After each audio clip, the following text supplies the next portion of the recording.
don't forget to like and subscribe. A teenager is missing. A police investigation exposes the deaths of dozens of boys and young men, all traced to a single killer. A photographer turns to rape and torture, meticulously documenting his crimes on film and audio tape. In a quiet suburb, 4 people are found dead. Police wonder about the kind of madman who could commit this crime. For serial killers, one day is just the beginning. Obsessed, they strike again and again, learning more with each crime, improving, perfecting, confident they'll never be stopped. But the mind hunters work tirelessly for their capture. It's just after 6 o'clock on January 23, 1978, in California when Sacramento County Police arrive at the home of Terry and David Wallen. They are called there by a neighbor at David's frantic request. 22-year-old Terry Wallen has been brutally murdered. The house shows signs of an intense struggle between Wallen and her killer. She has been shot and her body slashed. A large night moon runs the length of her torso. Some of her internal organs have been removed. Investigators are horrified by the viciousness of the crime. The scene becomes more gruesome when they find evidence that suggests the killer might have consumed Wallen's blood. Officers find a yogurt cup with bloody lip prints around the rim. Sacramento police don't know what to make of the scene, but they know who can help them. They call on a specialist, a man who's familiar with horrific and bizarre murder cases. His name is Russ Portugal. He is a special agent with the FBI. The brutality of the slaying makes Portugal fear that the murderer couldn't control himself, and that Terry Wallen's death may be just the beginning of his rampage. There's just no need to disembowel a victim. There's no need to reach inside and cut out body parts. There's no need to cut a 4-inch piece of major artery and take it along with you. I mean, hey, we knew we had a nut and we were worried. No, we knew that something is gonna happen, Portugal called a colleague at the FBI. Robert Ressler has tracked and caught some of the world's most dangerous killers. As a criminal profiler for the FBI, he stakes out the darkest corners of a killer's mind. In the 1970s, he was one of the first to use the term serial killer to describe those who murder again and again. Robert Ressler is a mind hunter. Ressler struggles to understand the killer's mind by studying the crime scene. Knowing how the killer thinks is essential to predicting his next move. When will he strike? Who will he target? You have to have an emotional need to solve a crime. You have to want to know who the offender was. You have to know what that person is, what he's like before, during, and after the crime, Ressler explains. But there is a danger in identifying too closely with those who destroy. Ressler heeds the words of German philosopher Friedrich Nietzsche, who wrote that whoever fights monsters should not become a monster himself, and that when one looks into an abyss, the unblinking abyss stares directly back. For Robert Ressler, Nietzsche's observation is motivation and warning. Looking into the abyss to me means looking into the depth, the deep crevices, the dark crevices of man's human mind. And when it says the abyss looks back, to me, that means I'm looking back at myself. I'm seeing my reflection, because in every horrible killer, yourself is in there somewhere, he says.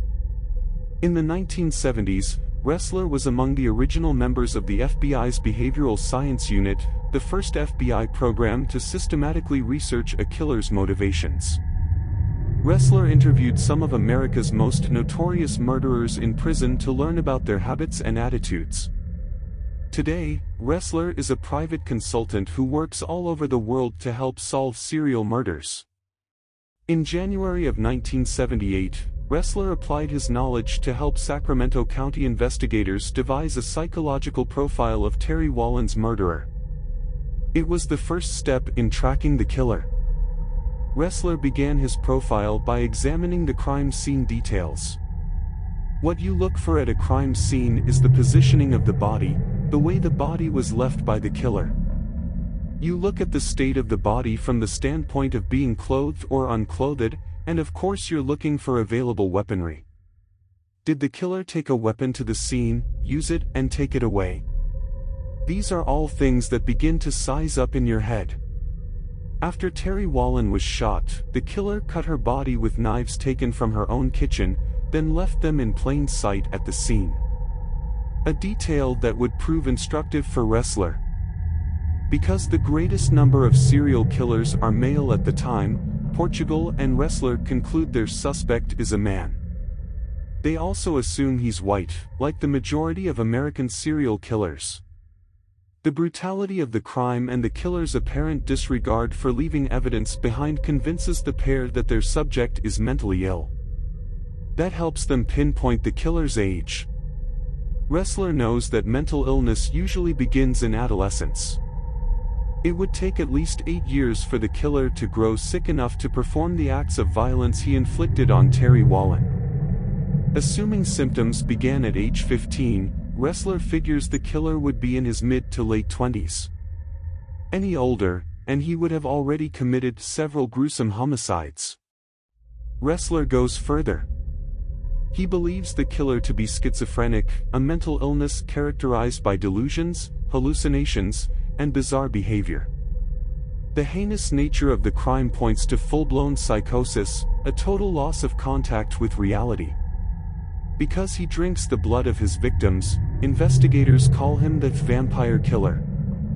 From his office in Virginia, Ressler works feverishly with Portugal and Sacramento to refine the killer's profile.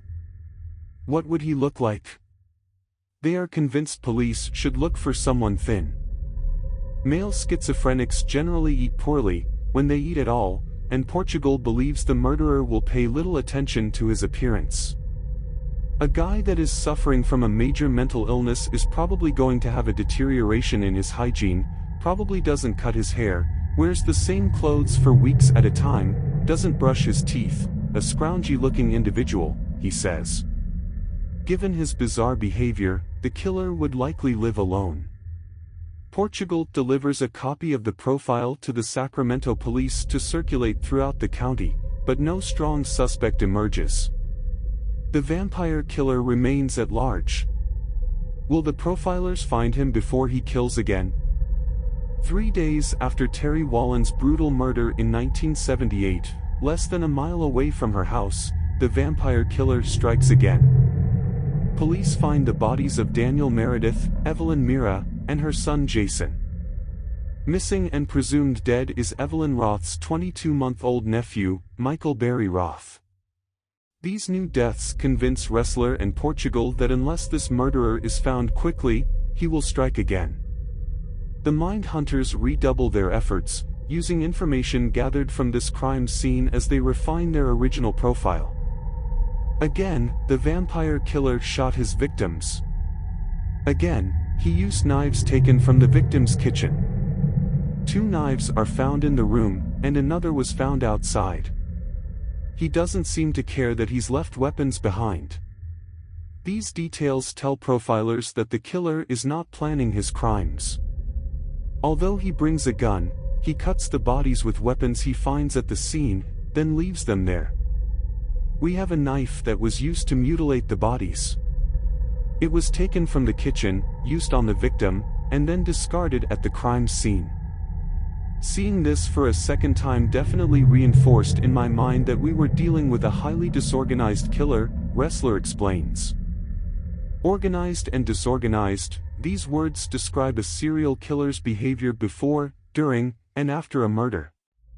Organized serial killers carefully plot their moves. They cover their trails so thoroughly that little or no evidence remains to tie them to their crimes. By contrast, disorganized serial killers act on impulse, their behavior is random, making their next move difficult to predict. Investigators find bloodstains in the bathtub. Profilers believe the vampire killer may have bathed in a mixture of water and blood. The crimes are becoming more gruesome, and the killer more deranged and more disorganized. Now we know darn well that your normal everyday person is not going to fill a tub with water and bathe in the blood. So here we see personality. Here we see mental illness. We see mental deterioration from the evidence at the crime scene, Ressler states. For Portugal and Ressler, the grisly sequence of events reconstructs a terrifying portrait of a man they've never seen before. The evidence reinforces the mind hunter's belief that the vampire killer's appearance will continue to deteriorate. He likely won't have changed his clothes unless he's single and living alone. The killer can't possibly escape notice. Their subject is a thin-shelled loner, not more than 30 years old. Investigators are puzzled when murder victim Daniel Meredith's stolen red station wagon turns up a short distance away. Because it was found nearby, Ressler determines the vampire killer must have walked through the crime scene and then fled on foot after abandoning the car. The killer would be living within a very close distance to that abandoned car, about a quarter-mile away. The day after the Roth murders, police receive an unrelated report that a dog has been shot and mutilated within blocks of the crime scene. For the mind hunters, it's the break they've been looking for. They know that serial killers often mutilate or kill animals. He would go out and kill these pets, shooting them with the same gun he used to shoot Wallen and Roth and Meredith. The same gun he used to shoot these pets. As more animals are found dead, the circle closes. The mind hunters are convinced that the vampire killer lives near the slaughtered animals and his human victims. He won't have traveled far. Police circulate the revised profile throughout the city in hopes that someone may have seen a disheveled or strange-acting man. Officers concentrate on a quarter-mile radius of the murders. A woman in her late 20s is leaving the Sacramento shopping center when a strange man approaches her. Hearing of the vampire killer murders, the woman contacts police. The man she eluded at the shopping center, she tells officers, is a former high school classmate, Richard Trenton Chase. She was shocked by his appearance. He had blood stains on his sweatshirt, his eyes seemed sunk into their sockets, and yellowed crust was around his mouth. According to the woman's description, Chase fits the profile of the vampire killer. Armed with a search warrant, officers enter Chase's home. They're unprepared for what they find. Nazi paraphernalia dominates the small apartment. The place is littered with templates about alien conspiracies.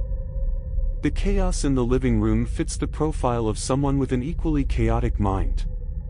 In the kitchen, police find appliances spattered with blood as well as newspaper articles about the murder of Terry Wallen.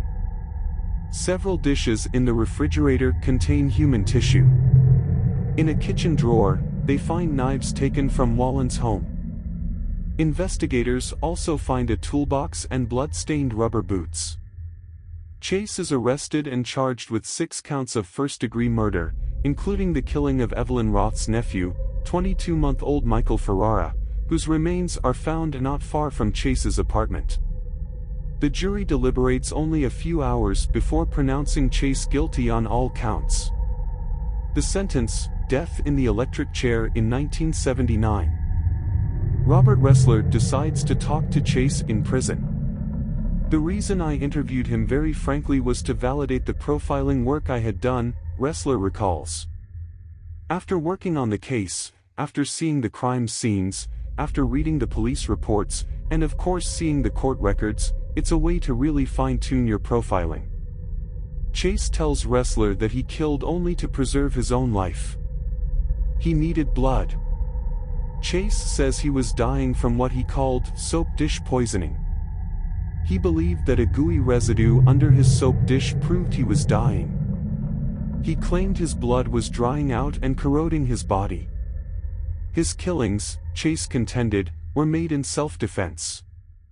What drives a man like Chase to murder? An FBI study of 36 serial killers revealed that although most began life in two-parent homes, by age 2, almost half the boys' fathers had abandoned their families. Nearly half of the surveyed offenders reported cold or uncaring relationships with their mothers. 1/3 had histories of drug abuse. Almost all had some form of childhood psychological, physical, or sexual abuse. Many serial killers tortured animals. Most did not graduate from high school, yet to all appearances, serial killers seem normal, like your neighbor or your friend. Most of these people are like everyday people. They are intelligent, attractive, good conversationalists, with high IQs. Ressler was opposed to the death sentence for Chase. He argued that Chase was mentally ill and should have been locked up for life in a prison hospital. Prison psychiatrists eventually agreed. Chase's sentence was commuted to life in the California Medical Facility in Baca-Ville, but Chase killed himself in his prison cell just after Christmas 1980. He had stockpiled his antidepressant pills and taken them all at once. Richard Trenton Chase's brief and chaotic reign of terror had come to an end.